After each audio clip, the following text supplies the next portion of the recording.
On May 8, 2025, history was made. For the first time, an American-born priest was chosen as the 267th Pope of the Catholic Church. Taking the name Pope Leo XIV, he became the shepherd of over 1.3 billion Catholics worldwide. But who is Pope Leo XIV? Where did he come from, and what shaped his journey to the chair of St. Peter? Today, we explore the incredible life story of Pope Leo XIV, from his childhood in Chicago, to the streets of Peru, and finally to the papacy itself.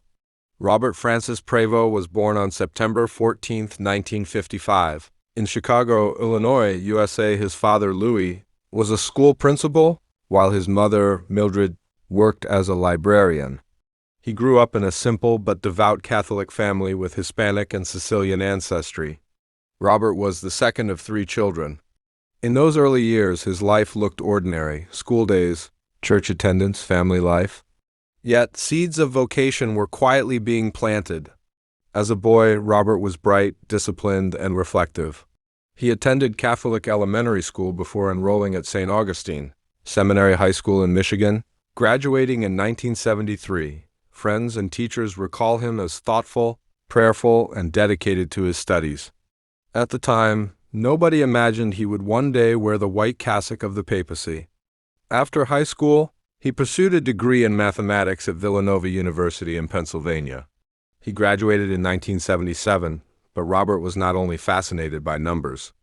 During his university years, he felt a deeper tug at his heart that went beyond academia. In 1977, he joined the Augustinian order, a community rooted in the teachings of St. Augustine. He made his first vows in 1978, and by 1981, he professed his solemn vows as an Augustinian. His intellectual gifts shone brightly in theology and law. In 1982, he obtained a Master of Divinity from the Catholic Theological Union in Chicago and was ordained a priest that same year. His superiors soon sent him to Rome, where he studied canon law at the Angelicum University. There he earned both a licentiate and later a doctorate in canon law, completing his doctoral dissertation in 1987. Unlike many priests who remained close to home, Robert's heart longed for mission. In 1985, he was sent to Peru, a country very different from the Chicago streets he knew. There, he immersed himself in pastoral ministry. He served as a seminary professor, judicial vicar, prefect of the seminary, parish priest, and spiritual director.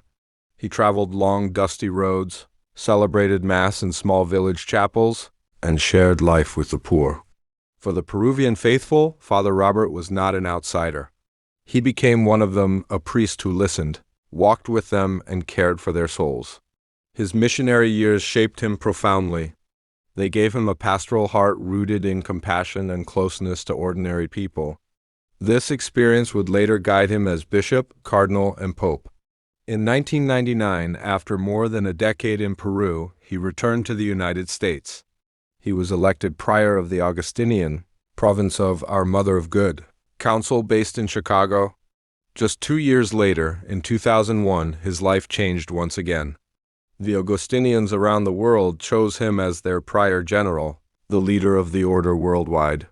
He held this position for 12 years, serving 2 full terms until 2013. As prior general, Robert traveled the world, visiting Augustinian communities in Africa, Asia, Europe, and Latin America.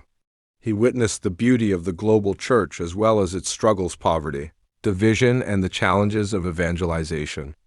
These years gave him a global vision and prepared him for responsibilities far greater than he could have imagined. In 2014, Pope Francis called him back to Peru, appointing him apostolic administrator of the Diocese of Chiclayo. 1 year later, he was ordained Bishop of Chiclayo.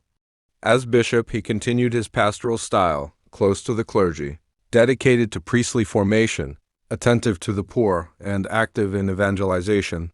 He also played a significant role in the Peruvian Episcopal Conference. His years in Chiclayo were not without difficulty. Like many bishops worldwide, he faced the painful challenge of addressing cases of clerical abuse. Critics debated his actions, but defenders insisted that he followed the protocols of the Church at the time. Despite the challenges, Bishop Prévost remained focused on shepherding his diocese with humility and care.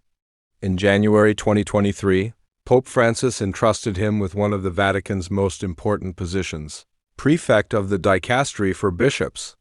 From Rome, he oversaw the appointment of bishops across the world. Later that year, he was created a cardinal, officially joining the College of Cardinals who would one day elect the next pope. That day came sooner than expected. In 2025, following Pope Francis' resignation, the cardinals gathered in conclave at the Sistine Chapel.